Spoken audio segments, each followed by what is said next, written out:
अब आते हैं हम लोग यूनिवर्सल ग्रेविटेशन में। हम इसको मैकेनिक्स के अंदर भी कह सकते हैं, बाहर भी कह सकते हैं। कई सारी ब्रांचेज होती हैं। ये जो है एस्ट्रोलॉजी होती है, ज्योग्राफी होती है, फिजिक्स होती है, मैथमेटिक्स होती है, एक अलग से ब्रांच होती है। इसलिए इस चैप्टर को इग्नोर नहीं कर सकते हैं।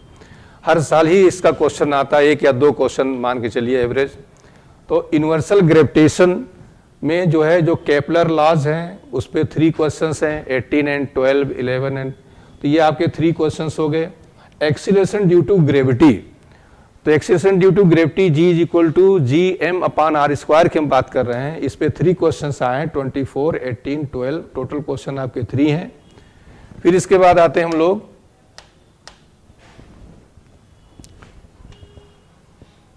डेप्थ एंड हाइट की बात, मतलब कि अर्थ से ऊपर जाने पे अर्थ से नीचे जाने की, उसकी बात कर रहे हैं। तो उसमें आपके क्वेश्चन है 20, 19, 17, 16, 14, 12 एंड 11, टोटल क्वेश्चन आपके 7 हैं। ठीक, इसके बाद इसके वेलोसिटी पे आते हैं। यहाँ पे क्वेश्चंस आपके 21 में 2 बार आ गया है, 16 में, 14, 12 एंड 11, टोटल क्वेश्चन हो गए 6। ऑर्बिटल वेलोसिटी की बात करते हैं, यहाँ पर 23, 15, 15, 10, टोटल क्वेश्चन आपके आ गए 4। फिर इसके बाद आते हैं एनर्जी ऑफ ऑर्बिटिंग सैटेलाइट्स की बात करते हैं। तो यहाँ पर 24 में आया, 19 में, 16 में, 13, 10, टोटल क्वेश्चन 5।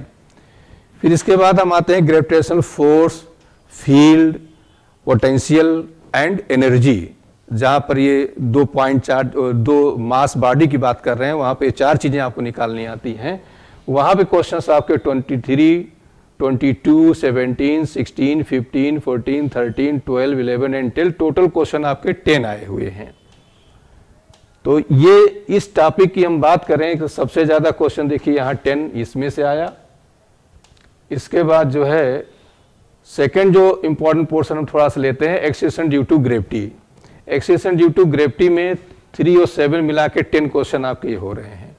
तो ज़्यादा पोर्शन इंपॉर्टेंट आपका acceleration due to gravity and its application हो गया, और इसके बाद हो गया फोर्स हो गया, और पोटेंशियल हो गया, और इंटेंसिटी हो गई, एंड पोटेंशियल एनर्जी हो गया। ये टॉपिक आपके ज़्यादा इंपॉर्टेंट है।